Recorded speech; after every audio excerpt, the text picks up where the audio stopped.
Hello, and welcome to Transition Tea, the podcast dedicated to demystifying the world of healthcare transition and activation planning. I'm your host, Kelly Guzman, President and CEO of Yellowbrick Consulting. And today I am honored and excited to have Stephanie Dremel joining us. Stephanie, welcome to the podcast. Thank you for coming. And can you give the listeners a brief background about you? Thank you for having me, Kelly. Yes. I am a nurse. I've been a nurse for over 20 years, and all but my first year of nursing, I have been a nurse leader and then most recently a nurse consultant in Health Informatics. My nursing background started out in the perioperative setting as a pre-op and recovery room nurse and leader for most of my nursing career. And then most recently, I have been doing health informatics consulting. So that's my very brief background, Reader's Digest version of it. Thank you for that. So today we are tasting a tea from David's Tea called Let It Snow. And I told you I cheated and had a little sip before, but it's got green tea and pineapple, apple, black currant. So listeners, feel free to grab a cup and sip with us. So let me start off by asking you about, you talked about your very first job in healthcare. What led you to a career in healthcare in the first place? Well, I had started off right out of college. I had taken a job kind of in healthcare, but not on the patient care side. I had more on the business side of it. I was an administrative assistant for an MRI consulting firm, and they helped physicians partner and purchase MRI centers, which used to happen way back in the day. And I felt like I wanted to do something that was felt better inside, that was a little bit more connected to the patient and a little bit more direct in a caring capacity. I felt like I needed to do something, more nursing-like. And I felt like nursing was a perfect career for me because it's such a wide variety of options in nursing, and I felt like it would fulfill me a little bit more than what I was doing. I was too removed from the patient in what I was doing. That's why I started. Great. I did not know any of that about you. So great to learn all of these things. So in your career, I met you when you were at UCSD, and you had opened up a new facility, Jacobs Medical Center. So tell us about that transition into like design and transition and what that was like, being a nurse and, using some of your skills in transition. Well, as on the clinical and operational side, and having opened Jacobs and Sulpizio too, it can be very challenging. And as a leader, leading your team through those changes, of course, is probably one of the biggest stressors they can have, in addition to their day job, taking care of patients while this is all happening. So as a nurse, nurses on a daily basis have to deal with a lot. And I think we are used to handling a lot of stress and being able to adapt, and should be good critical thinkers. And I think transition planning, I think you need to think ahead, just like you do as a nurse. You have to plan your day. You have to think critically about what may happen to your patient and what's going on with your patient, and look at all of the data that you have about your patient and plan on their care. And you're always at the time of admission, like in a hospital setting, you're thinking about, how do I get this patient to the point where they're going to be able to be discharged? And I think in transition planning, you are always thinking at the very beginning of it, okay, how do we get to that end goal at the very beginning? And the more you plan at the beginning of your journey, the better off your outcome is going to be at the end, and you're going to get your end goal at the time that you want it to be. That's a great perspective. I hadn't thought about it that way. Definitely has some elements of change management you mentioned. So do you have any advice for a nurse manager to help their staff get through the change of going from their existing world, and how can they imagine their life in the new setting?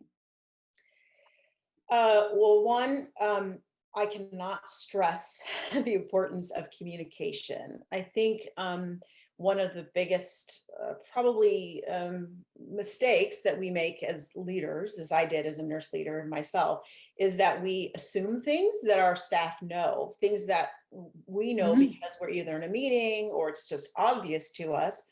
This, oh, of course we're moving because of this, or of course we're doing this because of this, but that's not necessarily known by our staff. So I think repetitive communication, consistent communication, thorough communication is probably your top priority when you're doing a change.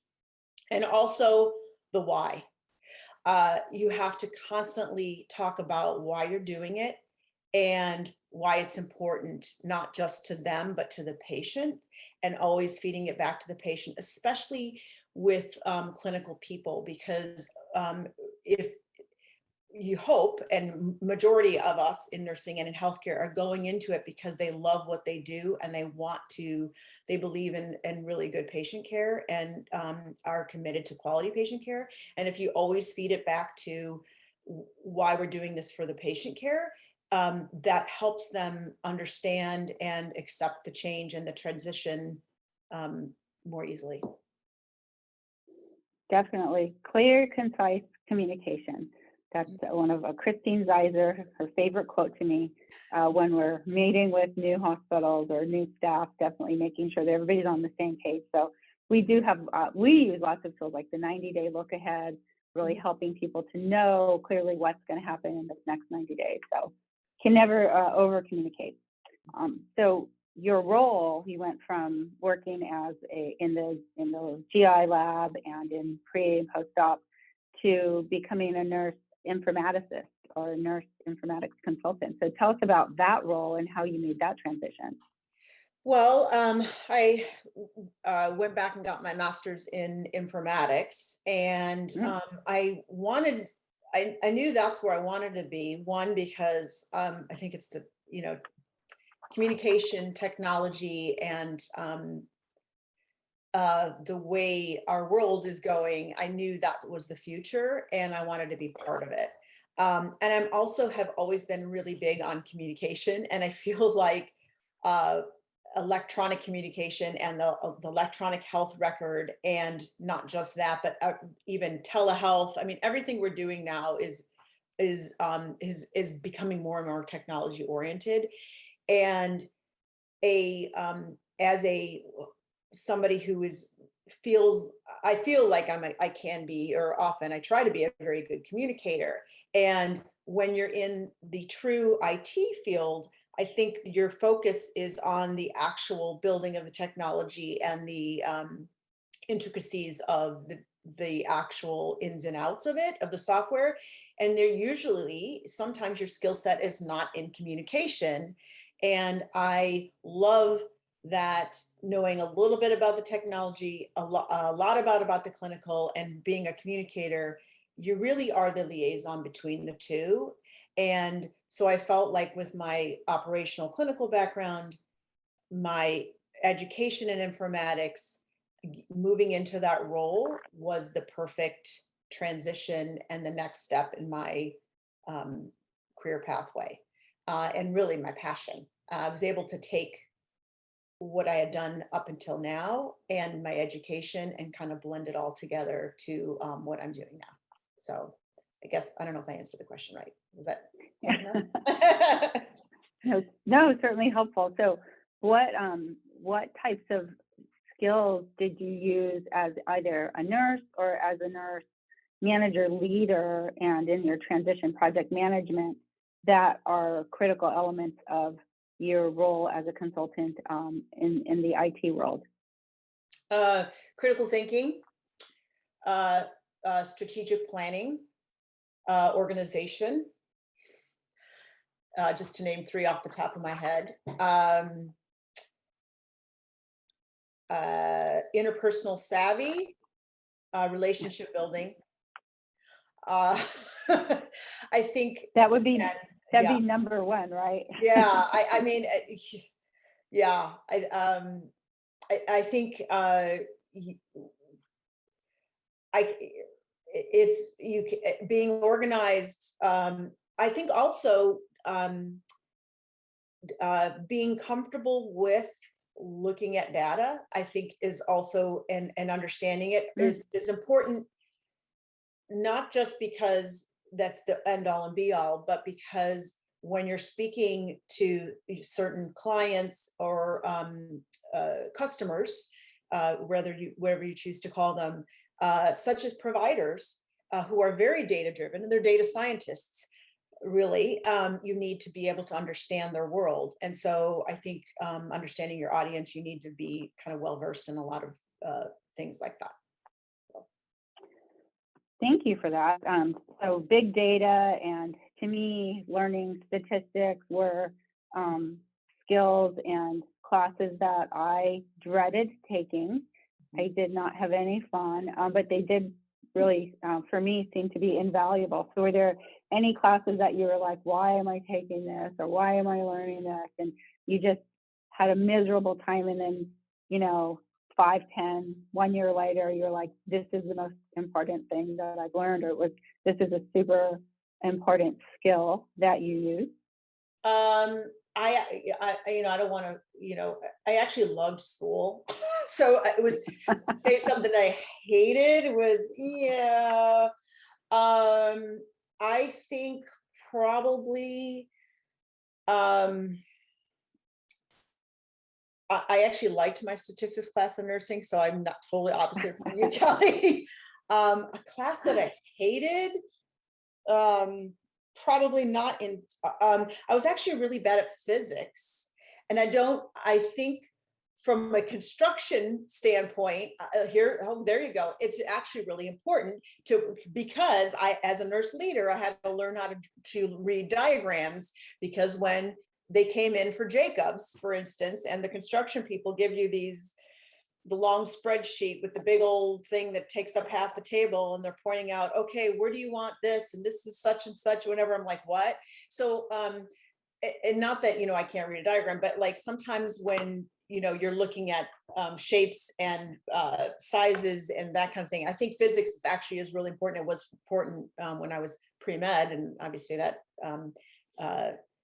changed my, my breath was way different back then. But I think maybe, I think every class you take is probably valuable in some way, but that's probably one that I'm sure I've used and I didn't realize it and that I really needed, probably. Mm.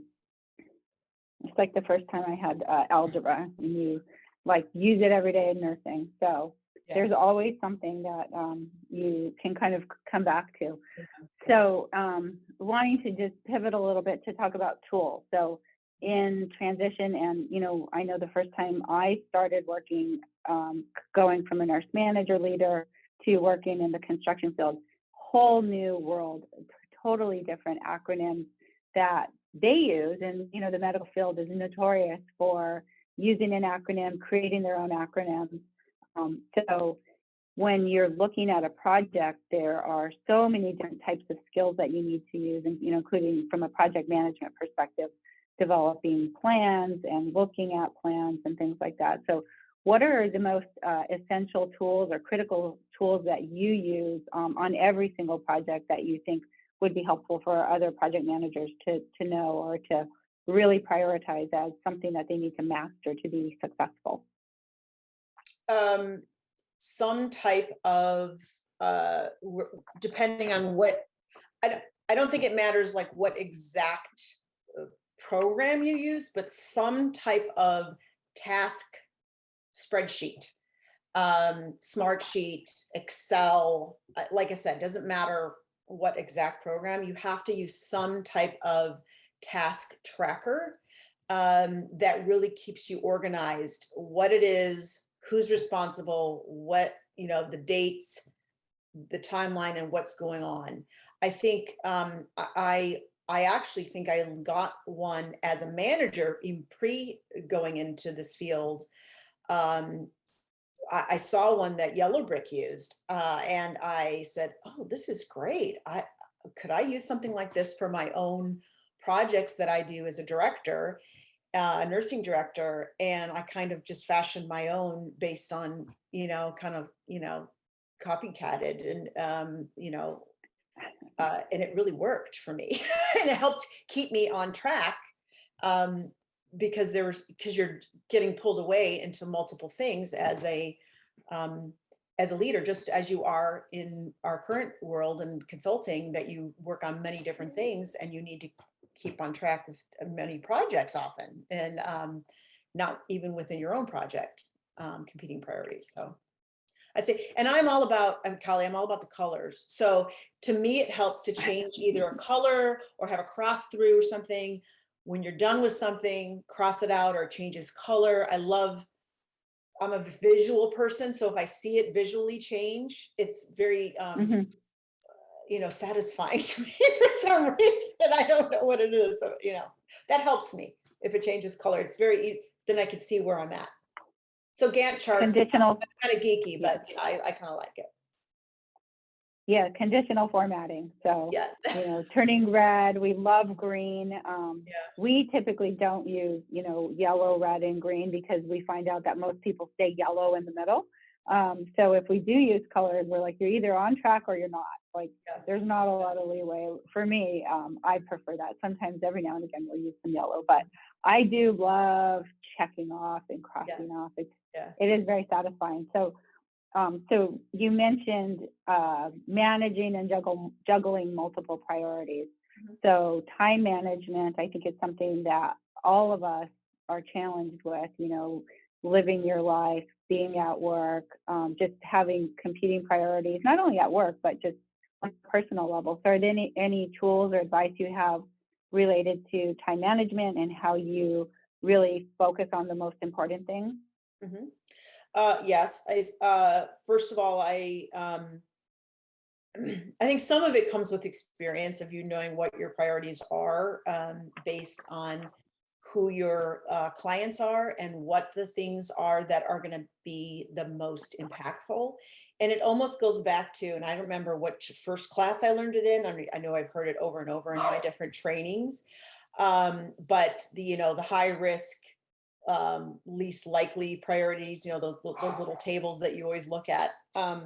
But for time management, one of the biggest things I use is I have a calendar, and I frequently not just put things on my calendar that I want to do or accomplish or put down, on my own calendar, but I also look at my calendar and see what's coming up so that I can kind of say, oh gosh, this is looking a little rough. I need to, allot some time, this week to work on something.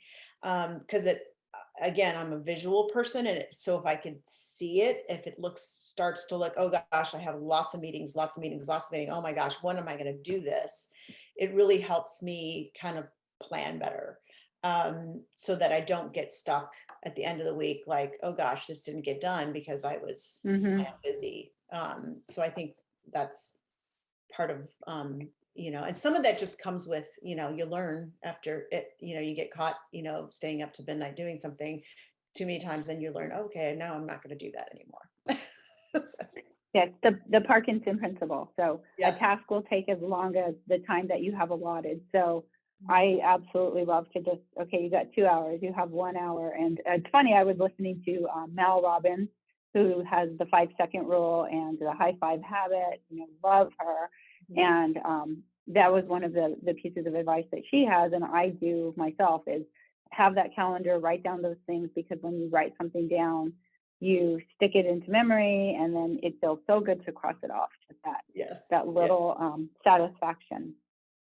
Um, so another thing that we do in transition is dress rehearsal. So we plan a dry run for the opening or the activation of a facility. And before we do the dress rehearsal, almost always there's a technical dress rehearsal from an IT perspective.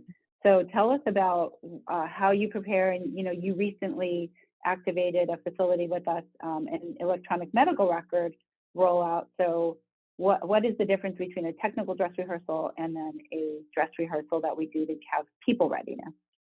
Well, a technical dress rehearsal, you don't actually, uh, walk through the space or anything. You don't have to. You can actually sit in because it's all computer. You could take your laptops and all be in a one conference room and work through scripts. You still have scripts, but all of the different departments from, say a patient lands in the emergency room and then goes and gets admitted and then goes to lab and whatever. You can have all of those departments there. And then you have the script and they hand the script, they do their piece on the EHR, and then they hand the script over next to the next department, and we Oh, can be in the same room.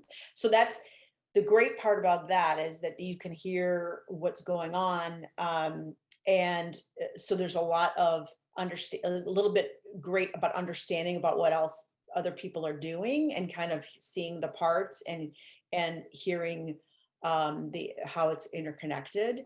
The downside is you're not seeing the actual location of the computers and how the patient is, can they see the screens and where they're located, and do you need a mobile cart versus that. So you should technically also then do like a more of a dress rehearsal, but you can, the majority of the EHR implementations, you really need to focus on is it working on the actual, technical end of it.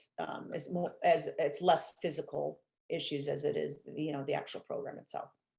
hmm Thank you, IT teams, for all of your hard work to get us to that. So, but who typically participates in those technical dress rehearsals? Is it the frontline staff? Is it like who do you Oh, it's include?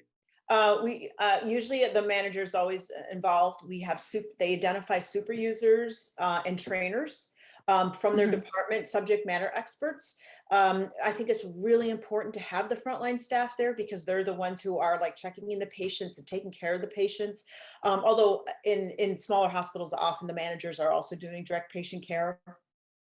So it's important for them to know what's going on as well. So it's usually a core group from each department, and then the vendor usually also has somebody there helping them through it. But the technical dress rehearsals are also often in the EHR implementation used as a training platform as well. Mm, It's a way for them to really kind of get into the system and seeing how it's going to use. We actually use not live patients. It's not a live system, but it's a training, like a build system. So it's you're working out kinks. You're actually working through if there's any kind of issues with the way the system was built for them. So it's really important to have, you definitely have the frontline, the staff, but not all the staff. It's just a small core. hmm Similar to in the dress rehearsal, usually you don't have all the staff in the dress rehearsal. You try to have as many as you can, but it's often not possible because somebody needs to be back at the front taking care of the patients, right? Right. Always the challenge. So you mentioned having super users or champions for the technical dress rehearsal, Mhm. so that they're skilled and resourced, an expert in their department. Mhm. Would you recommend having that IT champion be the same person as the dress rehearsal champion, who also knows the rest of the facility, or do you think those should be two different positions? I think they can be two different positions. I think it might be, well, I think it depends. I think if they're launching a brand new EHR with a brand new building, I think it definitely should be two different. I think it would be overwhelming for the same person to have to to be responsible for both, being a subject matter hmm expert, super user for both. I think if it was the same EHR system, so it was just a matter of a new building, I think it could potentially be the same person. If it was the right person, I think it could be. Mhm. Mhm. So, it's a great point. So not all projects are the same. Mhm. Sometimes smaller projects are more complex than big projects. Sometimes big projects I feel like big projects are always complex. But sometimes you think like a small project isn't going to be as complex. So you've worked on small, you've worked on medium, you've worked on big. What are the similarities and the things that are important across the board or are there different challenges that you see in like a small facility versus a big? Well, I think there's certain similarities. I think communication is important across the board. I think organization, keeping everything organized, keeping people updated is, and making sure the staff are aware, and also tailoring your communication to your audience is still important, whether it's a large facility or if it's a small facility. Um, and I think in a smaller facility, I think uh, I think it's an increased, it, I think because in general, there's probably less resources. I think it's Hmm. harder to designate, uh, to allot time for, separate time for the project. I think, and build in unplanned contingencies for unplanned events. So COVID, a perfect example. You have a small facility, you have a COVID happen. Where is your extra resource to continue work on the project when you have a COVID surge? You don't. I mean, so Hmm. there's going to have to be some kind of give and take here. There's going to have to be some loss in the project trajectory because of that. So I think that's your biggest risk. I think even if you're short staffed in a big facility, you're always going to have a little bit more wiggle room, but just because you have your sheer size, you just have more staff, period. You have a little bit more people to pull from in different areas. And in a small facility, you don't. Yeah. Right. I always thought it would be easier, but I actually do feel it's like it's a little bit harder because of exactly that, the resources, the focus. Most people have multiple jobs. They don't have just one Yes. job, and not that just one job is easy. Right. But they're stretched very thin, and you have to really be kind of a jack of all trades, if you will. Right. Right. Right.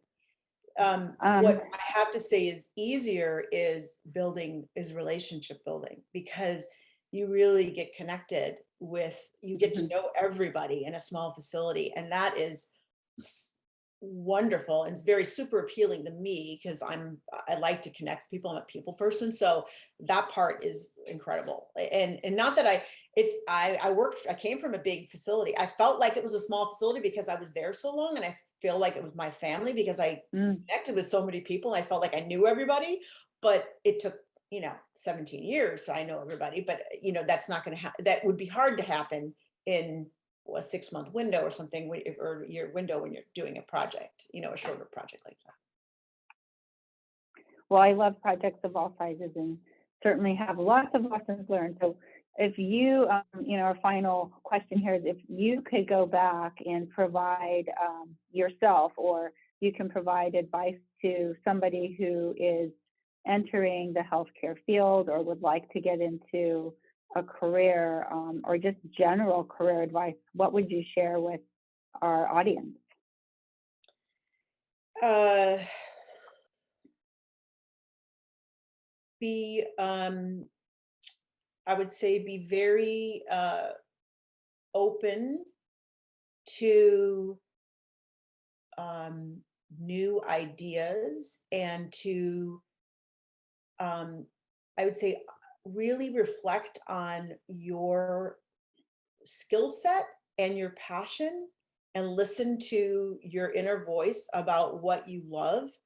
Because I don't know how many of us, especially when we're first starting our careers in healthcare, and for me in nursing, really know ourselves enough to know specifically where we want to go. And I was actually reflecting when you talked about this podcast, Kelly. I was thinking, when I started as a nurse, and I'd say probably 99% of my nursing class wanted to be an ER and ICU nurse. And I don't know if that was true for Mm, your class, but it was for mine. And when I looked back, and it kind of makes me giggle a little bit, because we did our clinical rotation, and one rotation that everybody struggled with, because they thought the nurses were really super what do you call it, tight, and they were just not very welcoming, was in the PACU. And the PACU, the feedback my instructor gave us when after I'd gone through the rotation is, oh, they want Stephanie back. She's great. Can she come back and do an internship? And I was like, PACU.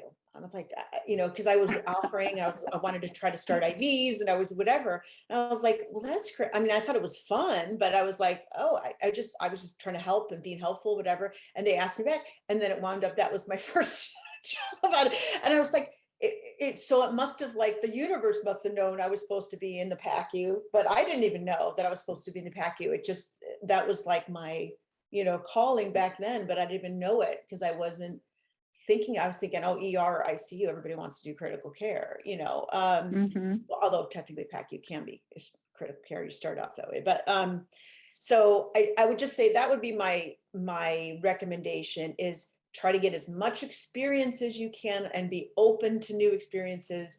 And then, really follow what your inner gut is saying that you really like to do, because you have to love what you do, and you could find something, especially in healthcare and in nursing. It's such a great field that doesn't feel like work. And when you find Mm-hmm. that, that's the best. That's the best. That's great advice. Yeah, in our class, people wanted to work in peds because it was kind of a new Oh, residency. So I actually got to be, and I became a peds nurse, kind of the same thing. But I did want to become an ICU nurse. I just realized I really didn't like taking care of adult patients. I preferred pediatric patients. So I did go to the PICU. But you're right. You just, like, a door opens and you take it. And there were things that I personally was asked to do, and areas that I was responsible for that I would have never wanted to do, and I ended up loving them. And then years later, I was like, oh, that experience was so valuable here. So you really don't know. Like, sometimes the lessons are painful, but then you go back and say, this was super helpful in my career today. And there are so many things that you can do in nursing, and I don't think either one of us would have thought this is where we would end up, because I thought I was going to be a nurse, and I was going to be a nurse, and that was going to be it. I thought I was going to actually teach. So that's funny. So what do you think about the tea? Loved it. Oh, I love it. And I really appreciate that you chose it based on my experience in Alaska, my last um, client with you, and let it snow. And yeah, I really like it. It's kind of very, reminds me of sitting by a fireplace. And I did see a lot of snow when I was in Alaska and shoveled, Yeah, quite a bit. I think it's the spice and the black currant in this. It's delicious. Okay, so we do something a little bit fun called rapid fire. So Okay. whatever, no wrong answers, say whatever you want. I'll start with some easy. Summer or winter? Summer. Favorite city in the United States? Ooh. San Diego. Oh, that's one you live in too. How about for sports, watching or participating? Watching. Oh, wait, But wait. you're Depends on you're the a golfer. sorry, I would say wait, depends on the sport. Golf, I'd rather play golf, but yeah. Other than that, I am not athletic. Well, I'm not really athletic in golf either. So, sorry, go ahead. Introvert or extrovert? Extrovert. Uh, Favorite comfort food? Chocolate. Ooh, I didn't know that. So is it wrong for a vegetarian to eat animal crackers?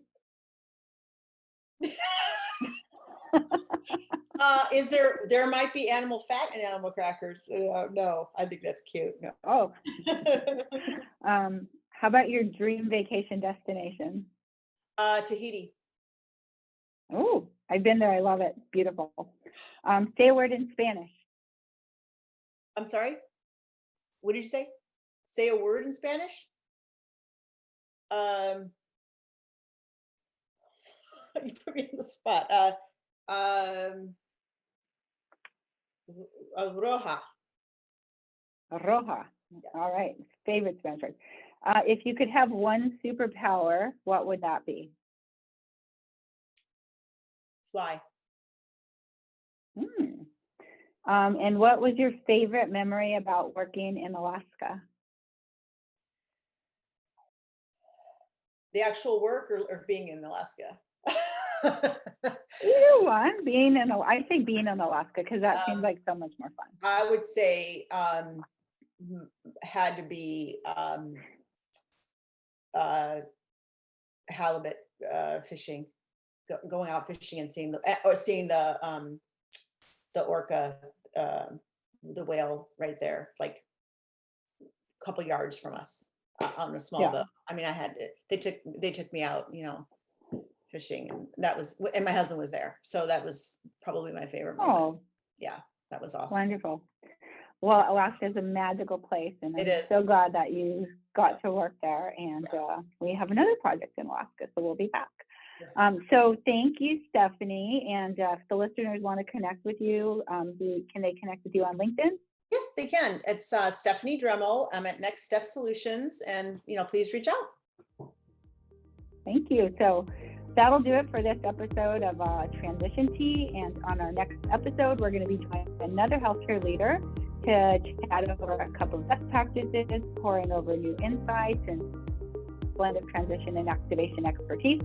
So thank you for listening. And if you want conversations like this one, please subscribe to our Transition Tea wherever you get your podcasts. And if you want to see our live videos of these recordings, please follow us on our Yellow Brick YouTube channel. So until next time, cheers. Cheers.